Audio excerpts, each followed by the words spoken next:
Until when can you reinstate your life insurance plan in AIA? Kung naglaps ang policy mo, dahil hindi natin ito nabayaran within 31 days grace period o kaya naman naubos yung account value ng iyong plan kaya naglaps, pag naglaps meaning lahat ng mga coverage ng plan mo hindi na nagwo-work.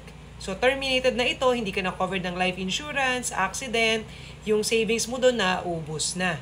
So pag nangyari ito, pwede mong i-reinstate yung plan mo within 3 years mula nang naglaps yung plan.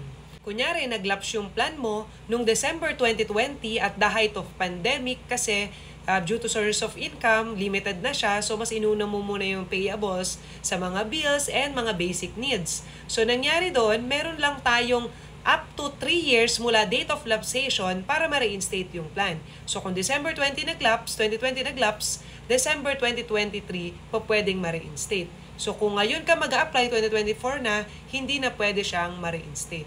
So, ano bang advantage pag nire-reinstate yung plan? Pag nire-reinstate mo ito, naka-lock-in na yung rate nung plan na kinuha mo. So, kung dati, 25 years old ka lang kumuha, so yung rate mo, naka-fix na yung huhulugan for the next 10 years, 20 years, up to age 65, or up to 5 years, depende sa plan na napili mo. Pero kung naglaps naman ito, nung December 2021, meron tayo hanggang December 2024 para mag-file ng reinstatement.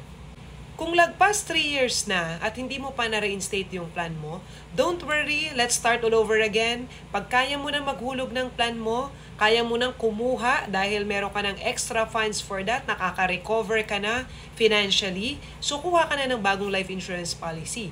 Kasi like nga nung sinabi ko sa other videos ko, these life insurance policies are bought by money and good health. So while you're still young and healthy, kuha ka ng plan kasi we don't know kung kailan tayo magkakasakit. Depende kasi yun sa lifestyle, sa stress, or hereditary natin, o kaya naman dun sa mga kinakain. Yan. So, for more assistance regarding your plan, so kung may existing plan ka na, you may contact your AAA Life Planner, or kung nag-iisip ka palang kumuha ng bagong plan, you may comment down below or you can send me a message.